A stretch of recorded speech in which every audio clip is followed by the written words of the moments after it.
So we have a few questions lined up, but feel free to ask us any questions anytime. Well, do you want to give me a 1-minute overview on the organization? Yeah, of course. Yeah, Brooklyn, did you want to maybe touch on that? Yeah, sure. So we've kind of been through the works right now, especially working through COVID. But so we're called SHEMA, Sport Helps Everyone Make Allies. So just quickly, I'll just read you what our mission is. So we work to celebrate, unite, and advocate on behalf of people from all walks of life. SHEMA will educate on and lead social and structural change that will foster an inclusive and empowering community in the Brock University Sport Management Program. We're really just trying to make more of a empowering community and being more welcoming and inclusive of everybody. For that program? For this program, yeah, we needed a foundation to start. So we started with the students and faculty of Brock University, and then we're hoping to expand. We discuss diversity and inclusion within sport in our program, but we also touch upon and bring attention to the social injustices that are happening around the world as well. Yeah, and we feel that, you know, it has to start somewhere. So we're starting small with this program because eventually it's, you know, our fellow classmates that are going to be going out into the sport industry and hopefully make an impact through that. Way to go, you guys. Thanks. Awesome. Really, really great. Yeah, so we're excited about that. And we're doing some of these interviews and just trying to do as much as we can with, you know, this whole global situation, right? I would love it if you guys can send me a 1-pager with pictures of yourselves in it on the organization, because I'm working with, as I think you know, I'm working with Masai Ujiri from the Toronto Raptors, and we're going to be doing an event in December, a virtual event, and it will focus on what's happening right now around the world with Black Lives Matters, and I'm in it. So I'd love to, you know, have you guys add it to. Wow. I mean, you can't be at it because it's a virtual, but, yeah.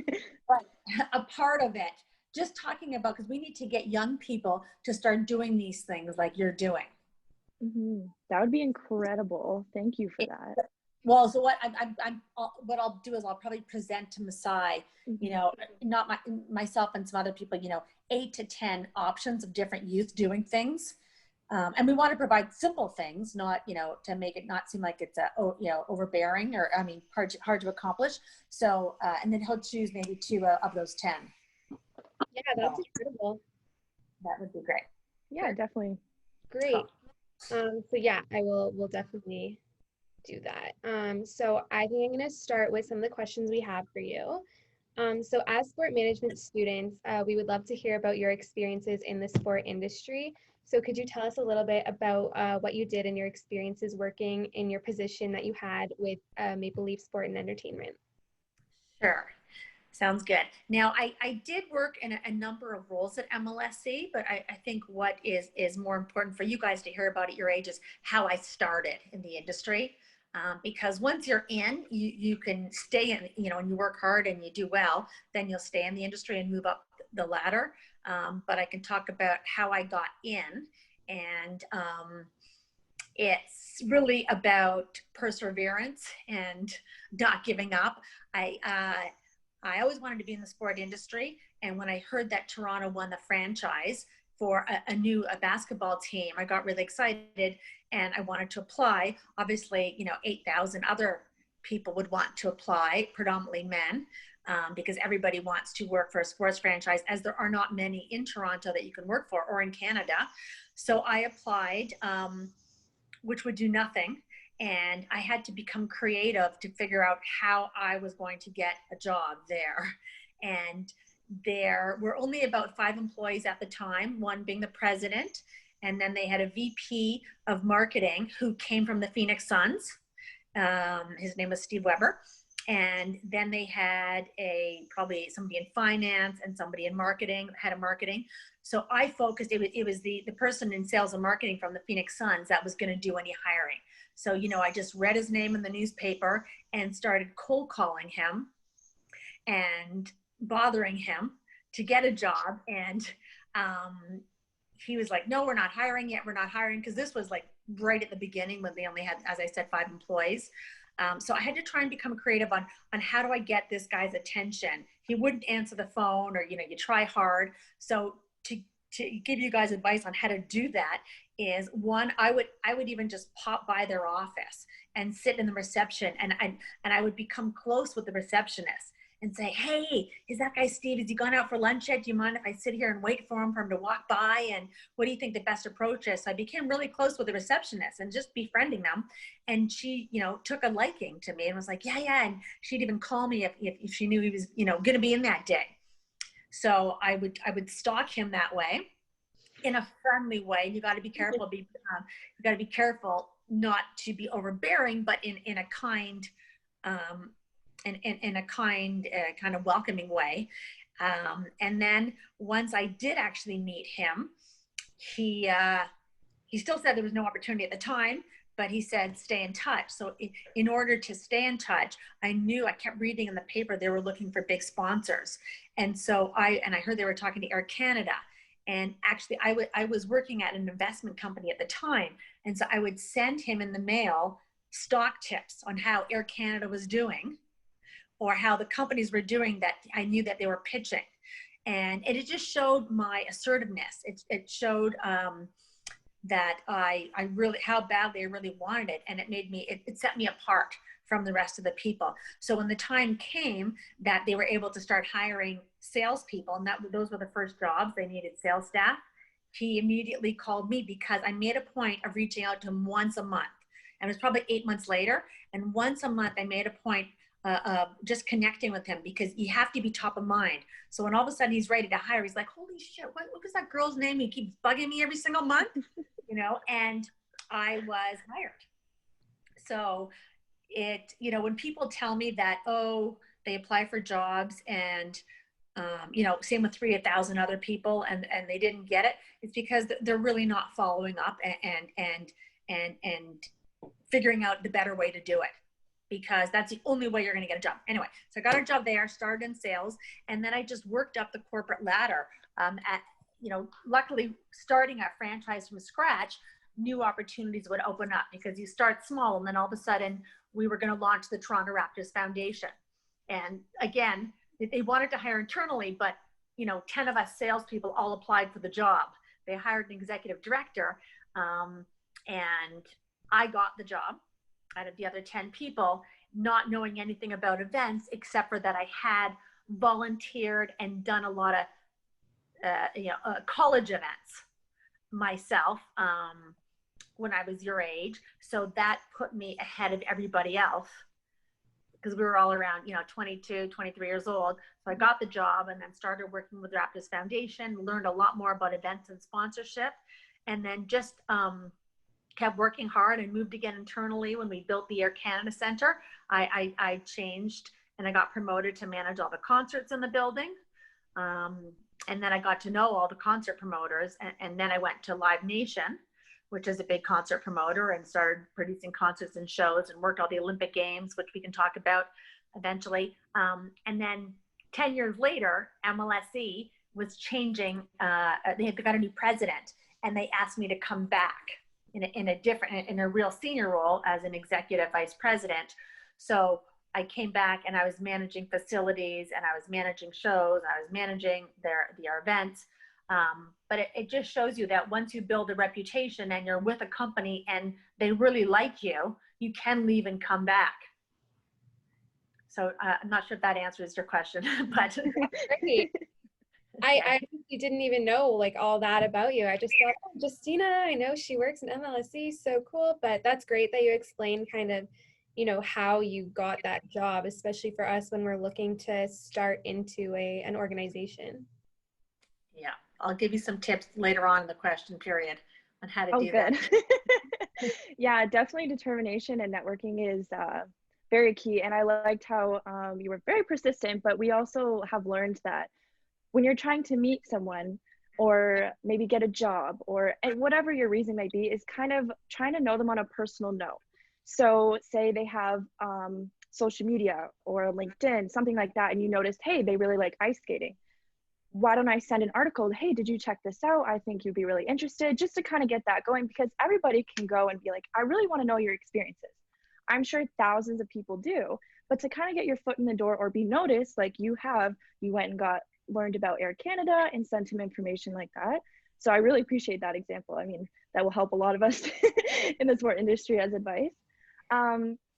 So we did talk about this a little bit, but do you mind touching on how you went from your position at MLSE to where you are now? So you're owning your own live productions company with large scale global events and some pretty impressive clientele, I must add, such as the Canadian Olympic Committee, the David Suzuki Foundation, the Giants of Africa Foundation, just to name a few.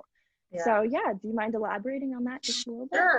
Sure, absolutely. Well, you know, I am over the age of 50 right now, but the more experience you get, you can, you obviously have the experience and reputation to go on your own. But to backtrack, when I went to Live Nation and started producing concerts, I just gained the experience, and, you know, but going off and working for Olympic Games, producing concerts and shows,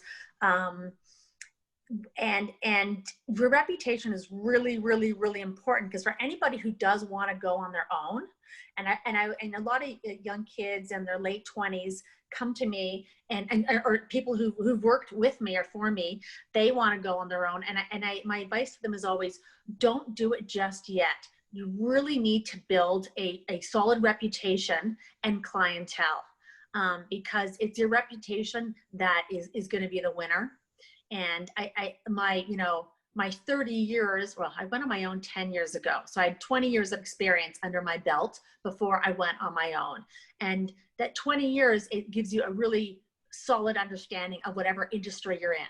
So really, I was in sport and music, sport and entertainment. And I was always really successful at what I did and did a great job. So if you have a reputation like that, then when you do go on your own, you're going to be successful, because clients are going to follow you and want to work with you. And you know, there's other tips that I can give you as part of the other questions later, but you know, it's also being, you got to make sure your ethics, your own and your company ethics are really great, and just being kind and being human and being authentic and being trustworthy. And those are all really key to being a successful entrepreneur. Because if you're not, it will come out in the end. And people trust me when they hire my organization that we're going to do the best for them. We are definitely going to do the best by them and for them, and work, you know, our behinds off of them, and try and save them as much money as possible while doing it. But by making it the best it can be. So when I was working with Live Nation, and I knew at that point I was ready to go on my own, because I'd had companies and individuals calling me saying, hey, I'd love you to work on this project. And I couldn't do it through Live Nation. So I thought, okay, I'm ready. And the one event that it was working with President Bill Clinton. Him and a business partner of his wanted to hold a big fundraising concert in Toronto to celebrate his 60th birthday, but make it a big fundraiser for the Clinton Foundation. And they wanted to raise about $15 million. And it was going to be a massive concert gala where we had Tom Cruise as our host, Robin Williams performing. We had James Taylor, Shakira, Norah Jones, Sarah McLachlan, Bon Jovi. We had about 20 artists. And it was such a massive event that I really wanted to be a part of it. So that's when I decided to go on my own and take that as my first client. Wow. And that helped kickstart my business. Mm-hmm. Wow, that's great. And as your first, your first client for your business, that is quite the event to put on.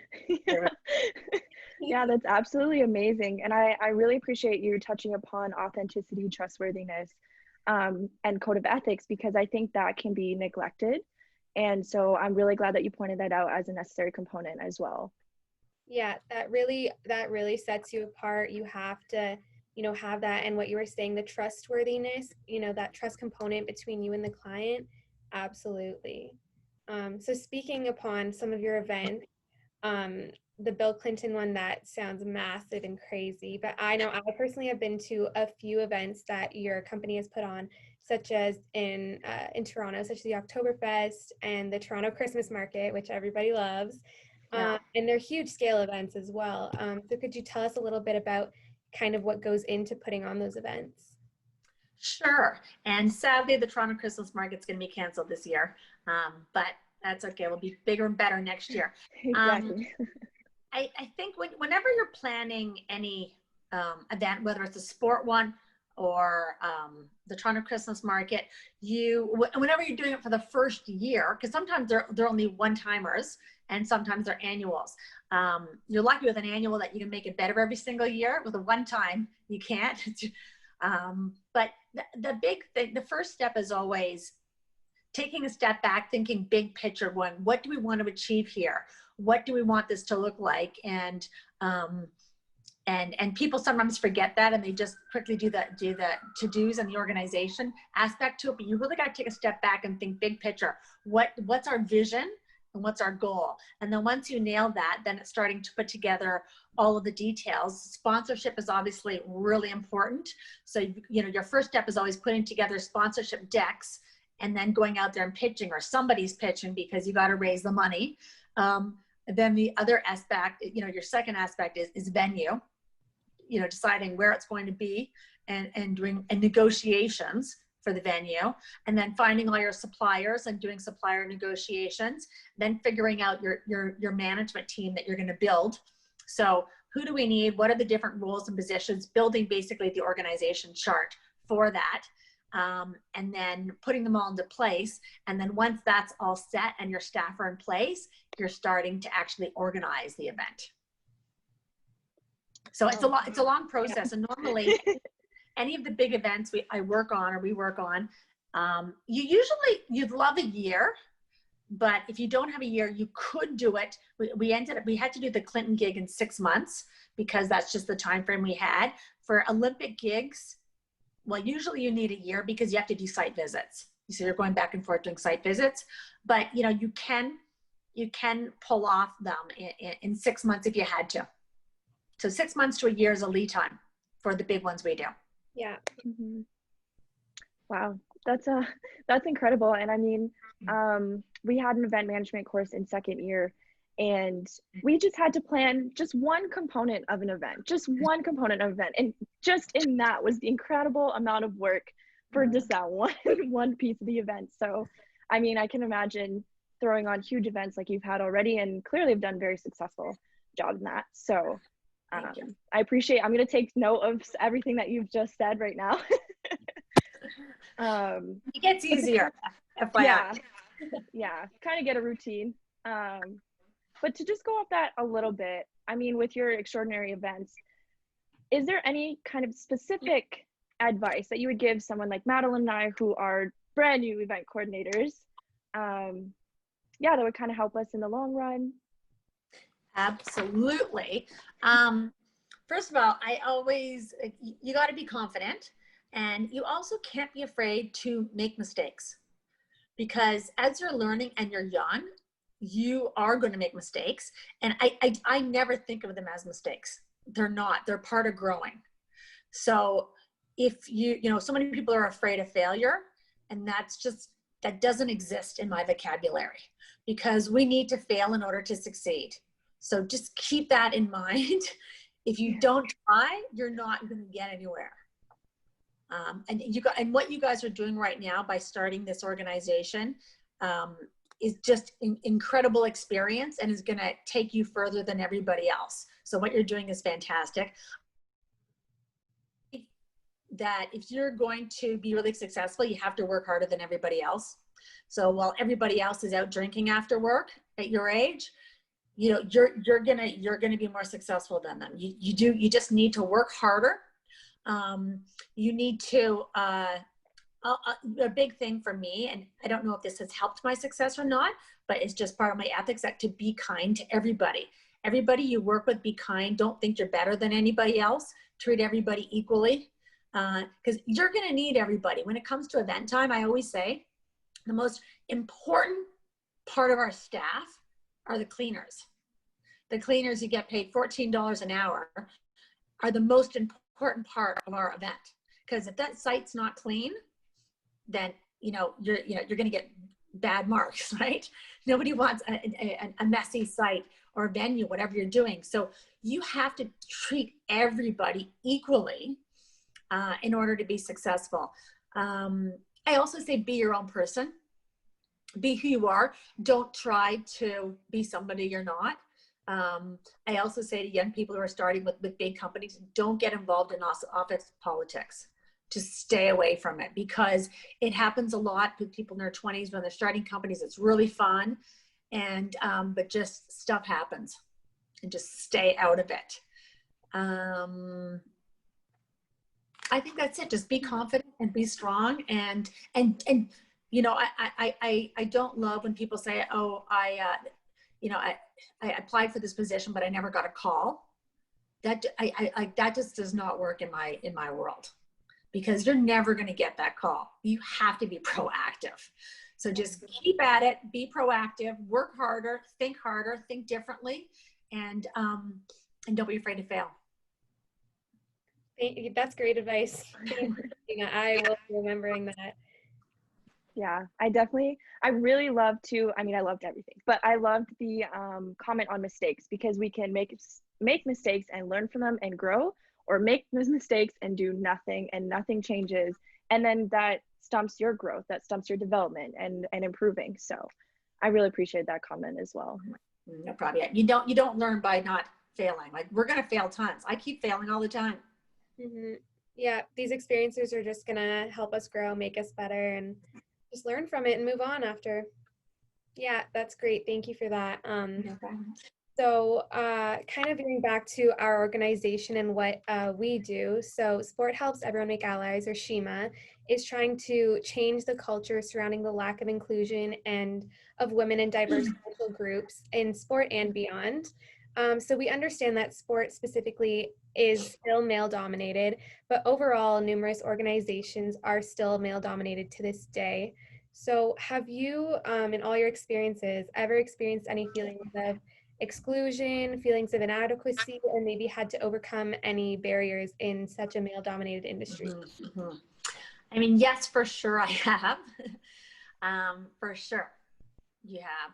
I've had lots of little experiences, and it was also different 20 years ago than it is today. It's better than it was. Obviously, there's still a long way to go. And definitely there's boys clubs at lots of organizations. And I think when it comes to those boys clubs, I don't try and I don't be like, hey, don't forget about me. Can I be in your boys club? But I hold my own, and I'm confident, and I am who I am. I usually try and work harder than them, just to prove myself, which we shouldn't have to. Because it sure has that annoyed me over the years that I have to work harder than them. But because I have worked harder, I've shown that I'm better than them, which again isn't right. I've had to, I've been thrown lots of different incidents. I'll tell you one instance when I was just starting out, and I was in some training program, and in the training program was all guys except for me. I was the only female. And so we're coming out of the training program, and a bunch of other senior people were going into the room after us, and this man comes up to me and assumed that I was the receptionist because I was female, and said, oh, can you, I'm really expecting a really important call. Can you come get me when the call comes in? And, you know, I was just like, oh, do you want me to go get the receptionist for you? You know, and he was definitely apologetic, but you get that, right? Just because I'm the female, he assumed I was a receptionist. And that has happened a lot, for sure. And I just brush it off, because I don't let it bother me. I know that I'm going to work harder than everybody else, mm-hmm. and that I'm going to get ahead.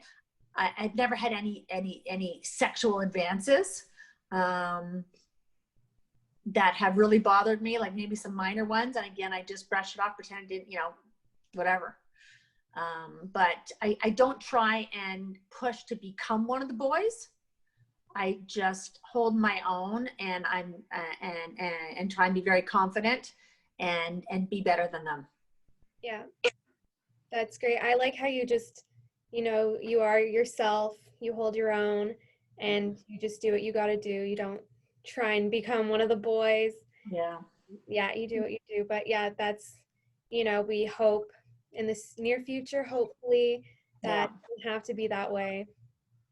It is unfortunate that there are still the stereotypical jobs for women, just how they assumed you're a receptionist, or that it's a surprise that a woman has Yeah. a different job than Yeah. what they should have. Yeah. So, I mean, you're right, it is slowly getting better, but hopefully we can push that a little bit. So SHEMA truly emphasizes diversity and inclusion. So first, I just want to mention that there is a direct definition for diversity and inclusion, but I would like to ask you personally, what does diversity and inclusion mean to you?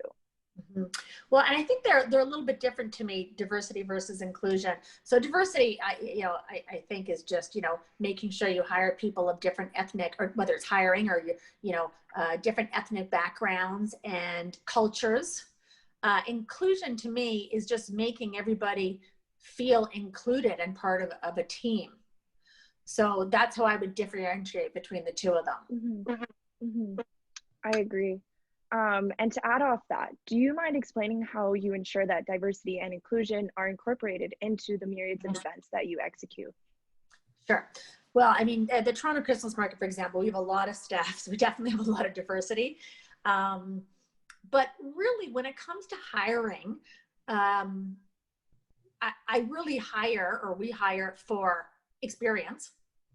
So, luckily, everyone we've had, we have naturally had a diverse group of people. When we're, for the Toronto Christmas Market, because we might have 80 staff, contract staff. So when you have that many people, usually there's a lot of diversity in that naturally.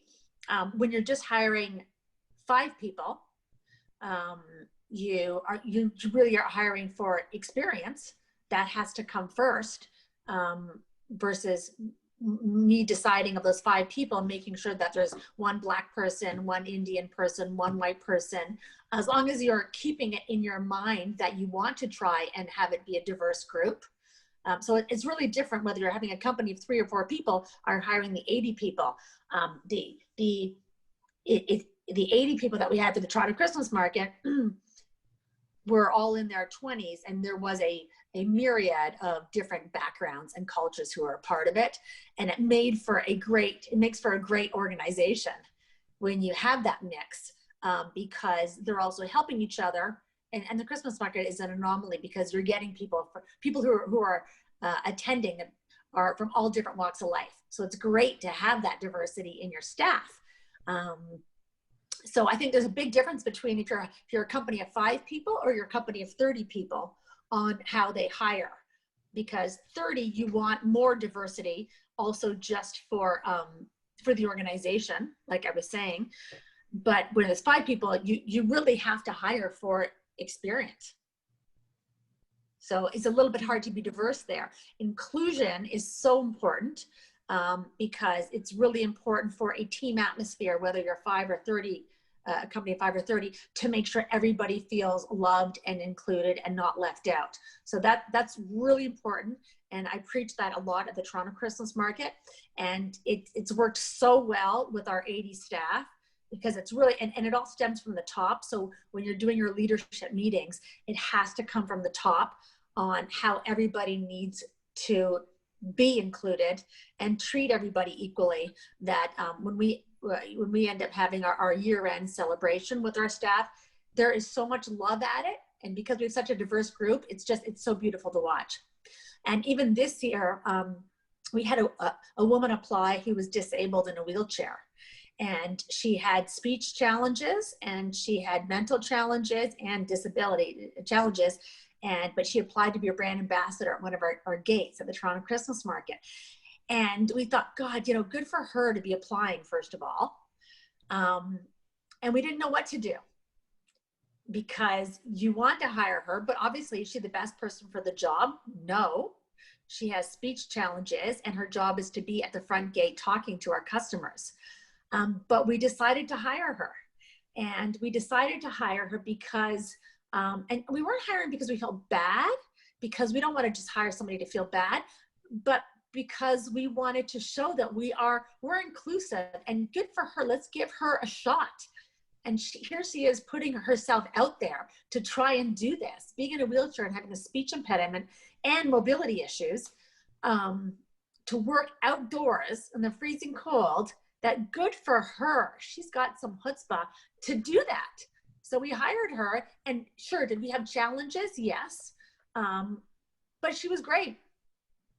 She was great. Was she the perfect brand ambassador? No, but she was great. So you can, you try your best. Mm-hmm.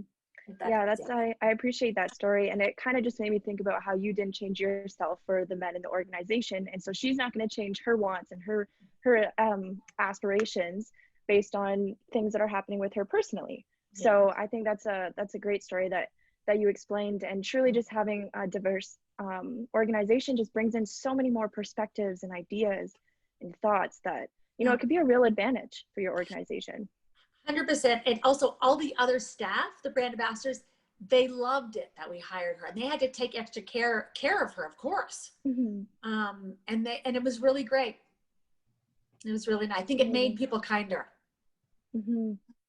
Yeah, absolutely. And I know you were using the specific example of the Toronto Christmas market. Mm-hmm. And I love that, I agree, having that diverse staff, especially when, the clientele, the customer, or the people that come to the Christmas market are so diverse from all walks of life. Mm-hmm. And I just think it's so important to see that in the people who are running and organizing and putting on this event as well. I think it makes a huge difference. Yeah, in such a positive way. Right. So I know that's all the questions that we have now. I know we could ask so many more. You have so much to share, which is amazing. But before we finish, if you had any questions for us, we would love to answer. Sure. Well, maybe what I'll also just mention, since you guys are all in the sport industry, a lot of people want to be in particular jobs in the sports industry. And I would just suggest definitely, there are so many job opportunities that you may not be aware about in a sports organization. And people don't realize that. So just really look around and do your research. Like, yeah, you can work in Olympic Games. You can work for a team. You can work for an ad agency that focuses on sports. So it doesn't just have to be with a team or a franchise. There's a lot of different ways you can be involved in sport. And just work harder than everybody else, and be different would be my advice. But with regards to your organization, I think I'm good. I think I know it. I think you guys are doing a super job. I'm proud of you. You're doing what you need to do in order to get ahead. So know that you're on the right path, and I would love to get you guys involved in anything. Absolutely, and we appreciate that. Actually, just touching on what you said about how there's so much more out there, like for jobs in sport. I had this one class last year, and the instructor, he was a graduate from the sport management program, and so we had 2 lectures a week, and one of the lectures was our actual class and lecture to us. But then the other lecture, each week he would bring in one of his fellow classmates that went through the sport management program, just to talk about what they were doing now. And each week it was a different person, and the variety of the roles and what they do. And it's all, using what they've learned in the sport management program. And it all has to do in some way with the sport industry, but the variety, there's so much out there. So I'm glad you touched upon that. Great. Yeah, it's incredible. I learned my first year, actually, it was in the textbook and we were just touching upon it, but there was so many different jobs that I was like, oh my goodness, I would never think, you would never think. So it is really nice and comforting to know that there are many options out there as well. But thank you so much for your support. We truly appreciate that. No problem. Love that you came on to chat with us as well. Okay, sorry about the Zoom. Oh my gosh, no worries. It's all so new for everyone. I was struggling to kind of get this meeting set up anyways, but no, this was great. We so appreciate all the advice and all just your experiences and information that you shared. We really do appreciate that. So thank you so much, Justina. No problem. Thank you guys. Good luck, best of luck, and let's stay in touch. Of course. Yeah, of course. Thank you. And stay safe. Bye. Bye.